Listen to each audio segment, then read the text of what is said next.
actualité ACR et SFR. Alors, c'est une conférence qui nécessite peut-être toute une journée, mais on lui accorde juste 15 minutes.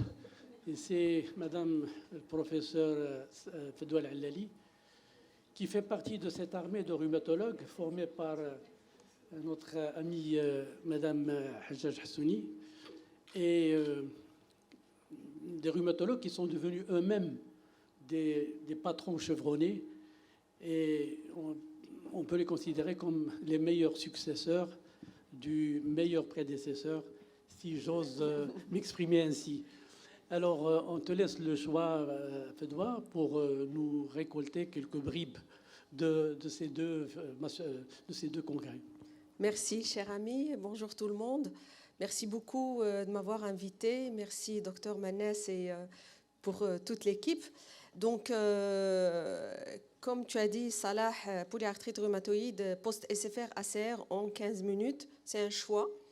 Et donc, je le fais à travers un cas clinique. C'est une patiente célibataire, 42 ans, enseignante, suivie pour polyarthrite rhumatoïde en rémission sous méthotrexate et 5 mg de corticothérapie. Elle vient régulièrement à la consultation. C'est le cliché typique de l'enseignante avec le petit bout de papier, avec les petites questions. Et donc, elle pose beaucoup de questions. Et depuis la pandémie Covid, elle a peur et se pose donc des questions. Sa première question, docteur, si j'ai la Covid, est-ce que ma forme sera plus grave? Et donc, on lui répond par rapport à cette étude qui a été présentée à l'ACR, où vous voyez que l'incidence cumulée de Covid n'est pas très différente de la population générale. Et ici, en analyse de sous-groupe, quand on voit l'incidence du Covid dans la polyarthrite rhumatoïde, vous voyez qu'il y a une petite augmentation du risque de 1,33, mais qui n'est pas énorme par rapport à la population générale. Vous voyez, par rapport au lupus, il n'y a pas d'augmentation. Le lupus, contrairement à ce qu'on pourrait penser, alors que les patients prennent beaucoup de corticoïdes et d'immunosuppresseurs, il n'y a pas plus d'augmentation de risque par rapport à la population générale. Et quand on voit les facteurs de risque de la sévérité du Covid, les facteurs de risque sont la prise de corticoïdes dans la polyarthrite rhumatoïde. Je rappelle juste dans la SPA que la prise de corticoïdes a été plutôt un facteur de protection par rapport au Covid. La prise du rituximab qui multiplie par 4 le risque de forme sévère. Je reviendrai sur cette histoire de rituximab. Alors, deuxième étude par rapport au rituximab qui a confirmé l'augmentation du risque des formes sévères, mais dans cette étude, les auteurs trouvent que les patients sous rituximab avaient plus de pneumopathie interstitielle au début par rapport aux patients sous anti-TNF et avaient plus de cancer. Donc, je rappelle que le Ritux est donné aussi pour les lymphomes. Donc, ces patients étaient particuliers puisqu'ils avaient déjà un profil de cancer et de pneumopathie, peut-être qui pourrait expliquer en tout cas en partie la sévérité. Deuxième chose sur laquelle il faudrait insister, c'est que vous savez qu'en Europe, le rituximab est généralement laissé en dernière position et donc ce sont des patients qui ont un profil inflammatoire très particulier. Alors je rappelle juste l'expérience du service en rhumato A et rhumato B à l'hôpital IHI. Par la force des choses, nous n'avons presque, on a beaucoup plus de rituximab que les autres, que les anti-TNF, on a beaucoup plus de rituximab que les autres, et donc on était obligé de toute manière de l'utiliser malgré toutes les recommandations pendant toute la période du Covid, et nous n'avons pas remarqué plus de sévérité, nous n'avons pas d'études, mais on n'a pas vu, en tout cas ce sont des malades qu'on suit tout le temps, on n'a pas vu plus de risques avec le rituximab qu'avec les autres. Bien, d'accord. Maintenant, on lui demande de se faire vacciner. Comme elle est enseignante et sait que le méthotrexate est un immunosuppresseur, elle pose la question, est-ce qu'il sera efficace alors que je prends du méthotrexate? Alors, cette étude présentée à l'ACR montre la séroconversion, le taux de séroconversion dans les rhumatismes inflammatoires. Vous voyez que dans la plupart des études, le taux de séroconversion dans les rhumatismes inflammatoires d'une manière générale est à peu près 80%. Et quand on voit la polyarthrite rhumatoïde, vous voyez par rapport au témoin qui est de 100%, la polyarthrite rhumatoïde est de 82%. Vous voyez le rhumatisme pso ou la SPA à presque 100%. Et en bas de la liste, vous avez les myosites avec 37%. Cette séroconversion diminue avec l'âge, ce qui est tout à fait normal, même dans la population générale. Et concernant le méthotrexate, cette étude montre qu'il y a une diminution de la réponse humorale sous méthotrexate et par rapport aux autres traitements, on retrouve également le rituximab avec une diminution humorale après vaccin Covid. Cette étude, je l'ai trouvée très intéressante. C'est une étude où les auteurs ont pris les patients qui prenaient le rituximab et ils leur ont fait une 3e dose. Et ce qu'ils ont trouvé, c'est qu'après la 3e dose, il y a eu une réponse humorale et une réponse cellulaire, même chez les patients qui n'avaient pas de séroconversion au début, ni de réponse cellulaire. Donc 9 malades sur 11 avaient développé une séroconversion. Donc d'où l'intérêt, mais vraiment d'insister sur la 3e dose, en tout cas pour les patients sous rituximab. Je ne sais pas si c'est encore d'actualité de refaire des vaccins. Est-ce que c'est déjà terminé? D'ailleurs, personne ne porte de masque ici, mais j'espère que c'est une histoire terminée et qu'on n'aura pas à reparler de vaccins, ni de problèmes, ni avec le Retux, ni avec le méthotrexate. Alors, OK, votre vaccin va être efficace, bien évidemment, sa question est, j'ai entendu dire que le vaccin active la maladie. Et on va lui répondre par rapport au registre EULAR-COVAX que vous connaissez, où tous les médecins ont été invités, rhumato et internistes, à inscrire les effets secondaires de leurs patients. Alors, dans ce registre, 70% des patients étaient vaccinés par Pfizer, puisque c'est une étude qui a été réalisée en Europe. Et vous voyez ici que dans la plupart des cas, les patients restent stables, quel que soit le rhumatisme. Mais par contre, on voit à peu près pareil, le même taux. Il y a des patients qui s'améliorent, bizarrement, et d'autres qui sont détériorés. Et dans la polyarthrite rhumatoïde, il y a peut-être autant d'amélioration que de détérioration. Et par contre, dans la plupart des cas, les patients restent stables. Alors, dans cette étude, là aussi, le problème, même s'il y a une aggravation de la maladie, ça reste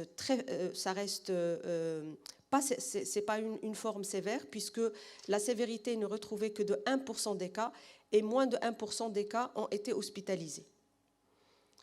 Donc, et seulement 1,5%, chez 1,5% des patients, on a été obligé de rechanger de traitement. Et dans ce registre, il y avait également la pathologie mécanique, donc comme groupe contrôle. Et dans la pathologie mécanique, il y avait à peu près la même chose, 0,4% d'effets secondaires sévères. Donc, notre patient finit par faire son vaccin, elle va bien, elle n'a pas fait de rechute, mais elle revient en consultation, toujours avec sa petite liste. Et là, je vais passer sur, puisque le professeur Hassouni nous a déjà répondu à la question « Qu'est-ce que je dois manger ?», puisque c'est la question qui est posée par la plupart des patients. Et donc, on va lui présenter les recommandations qu'a déjà présentées le professeur Hassouni, j'en passe.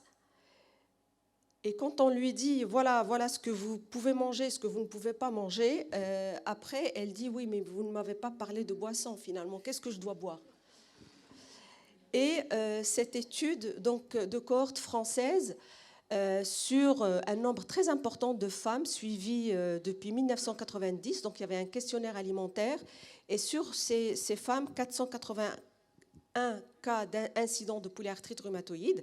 Donc ça, c'est le risque de faire une PR. Ce n'est pas le risque d'activité de la maladie. Ce ne sont pas des patientes qui avaient une maladie et qui prenaient des boissons pour lesquelles on va voir est-ce qu'elles réactivent la maladie ou pas.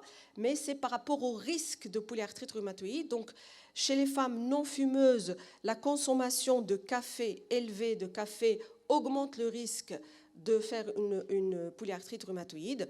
Le café décaféiné, il n'y a pas d'augmentation de risque, et la consommation élevée de thé était plutôt un facteur protecteur. Alors, la différence par rapport aux femmes fumeuses, il paraît que la consommation d'apéritifs 1 à 3 verres par semaine est un facteur de protection. Là non plus, je rejoins le professeur Soni, on ne va pas recommander ça à nos patientes. Et enfin, les boissons sucrées, aucun risque avec la polyarthrite rhumatoïde. Bien, elle a terminé avec son problème de boisson et d'alimentation, et elle revient après. Docteur, je perds mes cheveux. Est-ce que c'est normal? Alors, cette étude montre, donc elle avait pour but, c'est une étude récente, l'étude RAMS en 2021, donc qui a été présentée à l'ACR, je pense. Alors, à 1 an, c'était la prévalence des nausées, quelque chose qu'on voit beaucoup chez les patients, les nausées et l'alopécie. Donc, à 1 an, la fréquence des nausées est de 31% et de l'alopécie à 7,8%. Et la prévalence et des nausées et de l'alopécie était beaucoup plus fréquente chez les femmes et chez les sujets jeunes par rapport aux autres.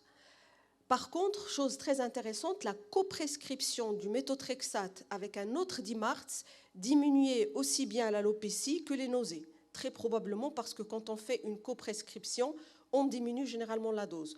Donc l'idée est, en diminuant les doses, on peut très probablement, ou en ajoutant d'ailleurs un autre DMARDS pour ne pas avoir une activité de la maladie, on peut diminuer ces risques qui sont très gênants par rapport aux patients. Alors, ça revient tout le temps en consultation. Pendant l'hiver, ma maladie devient active. Et c'est une étude qui est très intéressante où les auteurs ont fait une étude sur 12 années. Ils ont pris des dossiers où ils ont trouvé les caractéristiques de l'activité de la maladie chez les patients, indice synovial, indice articulaire, EVA douleur, etc. Et ils ont croisé ça avec la météo du jour, avec la température ressentie et l'humidité.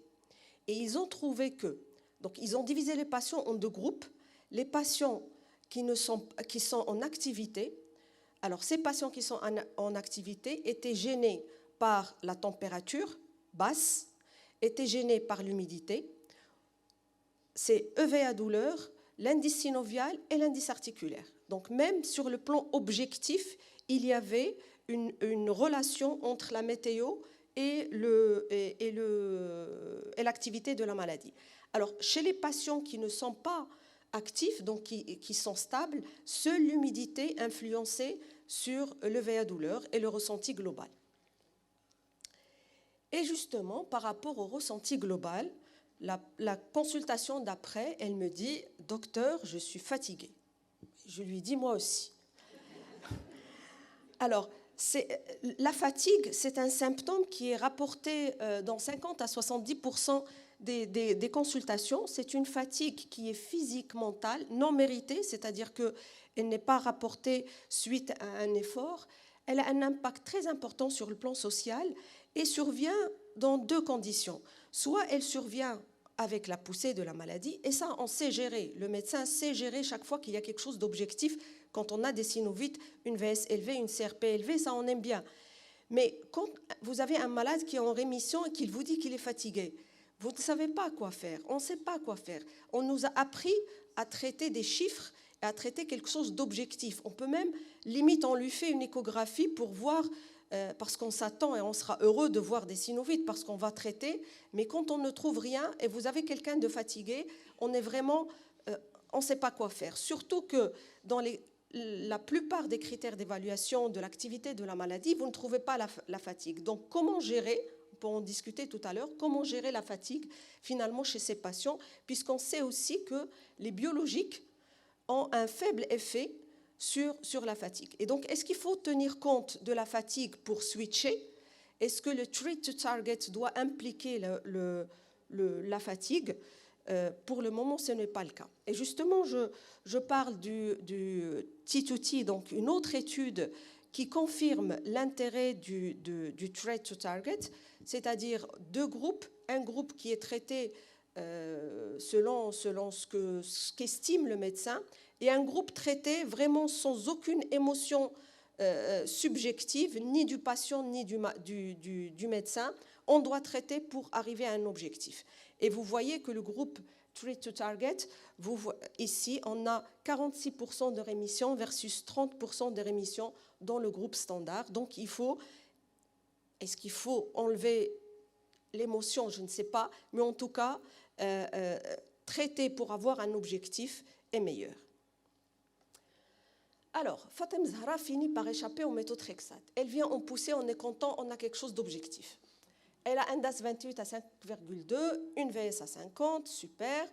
Elle nécessite le passage à la biothérapie, mais une autre nouveauté, elle vient de se marier, elle a 42 ans, elle désire avoir des enfants, donc elle nous dit de toute manière, moi, il n'est pas question que vous me donnez quelque chose et que j'attende, il faut que j'ai des enfants très rapidement.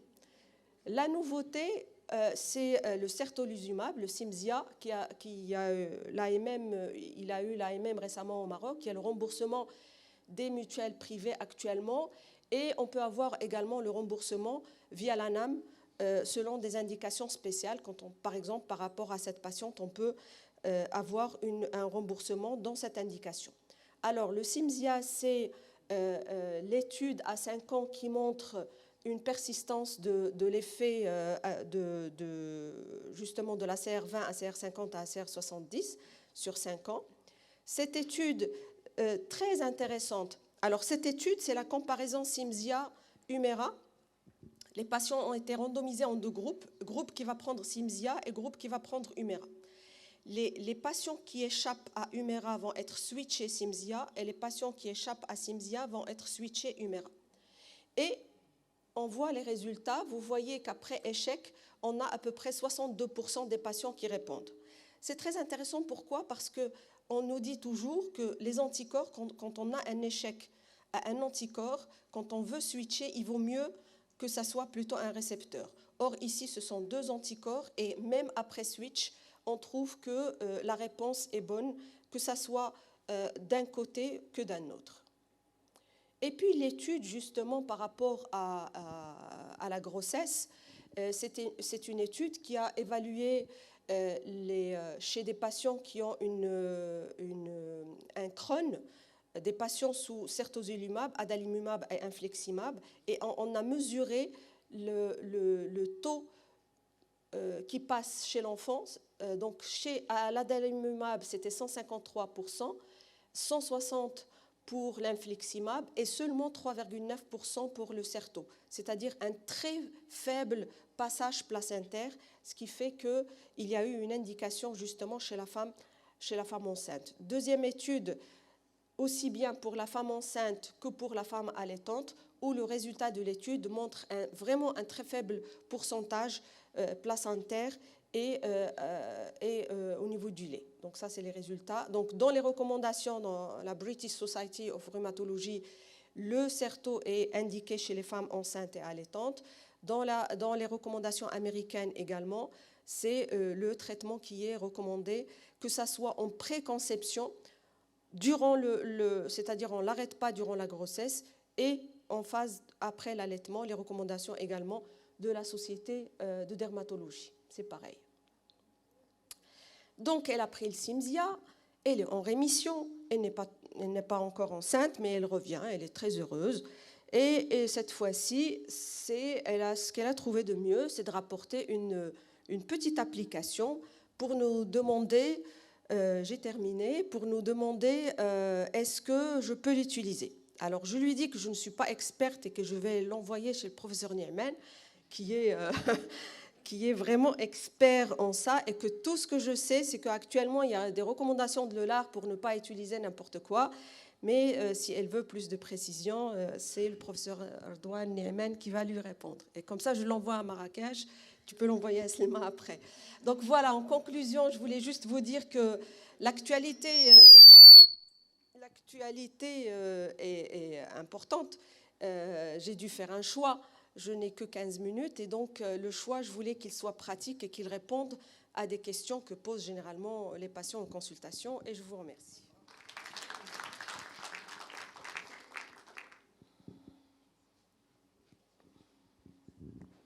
Merci beaucoup pour cet exposé. À partir de ton cas clinique, tu nous as donné beaucoup de renseignements et d'informations actualisées.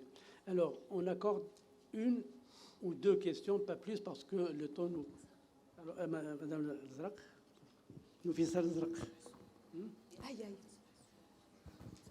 Merci beaucoup, Fdoua. C'est toujours très, très agréable de t'entendre, comme d'habitude. Alors, ma question très courte. Tu as parlé de la diminution des nausées et de l'alopécie, pour l'augmentation des nausées et de l'alopécie pour le méthotrexate. Est-ce que ça diminue avec le temps? Parce qu'on remarque que quand les malades s'habituent à la prise de méthotrexate, les nausées diminuent. Est-ce que pour l'alopécie, c'est la même chose? Alors, dans cette étude, non, il n'y avait pas comme facteur, la diminution dans le temps n'existait pas, en tout cas dans cette étude. Par contre, ils ont trouvé que chez les femmes et chez les sujets plus âgés, donc est-ce qu'ils étaient jeunes quand ils ont pris le méthotrexate et maintenant quand ils sont plus âgés, ils n'ont plus de nausées? Mais je ne sais pas. Madame Hassouni, la dernière question. Je ne sais pas ce que les micros ont avec moi. Merci beaucoup, Fdoua, pour cette très belle présentation. J'ai été évidemment très intéressée par le cas de la patiente qui n'a plus de maladie évolutive et qui continue à souffrir et qui effectivement nous pose un problème. Et ce dont on parle beaucoup aujourd'hui, ce sont les douleurs nociplastiques qui, dans les maladies chroniques, la douleur vient d'être intégrée dans la classification internationale des maladies. Et la douleur chronique avec la composante nociplastique est tout à fait intéressante puisqu'il n'y a pas de substratum organique, mais il y a une altération soit de la nociception, soit de l'intégration centrale de la douleur. Et il y a toute une série de travaux aujourd'hui sur soit les médecines alternatives, et je vais poser la question de l'hypnose. Est-ce qu'il y a eu quelque chose sur l'hypnose dans ce cas-là? Et surtout, ce qui fait l'actualité, je crois, aujourd'hui, même si c'est l'utilisation du cannabis comme traitement de la douleur, notamment dans les rhumatismes inflammatoires chroniques. On sait que les résultats dans le rhumatisme psoriasique sont totalement négatifs. Est-ce qu'il y a des travaux dans la polyarthrite rhumatoïde? J'ai vu passer des travaux sur la polyarthrite rhumatoïde qui montrent un effet positif sur la douleur. Maintenant, avec le cannabis, oui. Est-ce qu'on va commencer à le prescrire?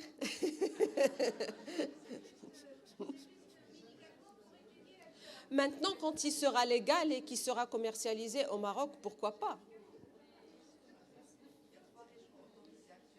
Bien, alors, merci beaucoup. On termine cette conférence. Merci, Fdoua. Et je cède la parole à Madame le docteur Aït Ouazar pour prendre le relais.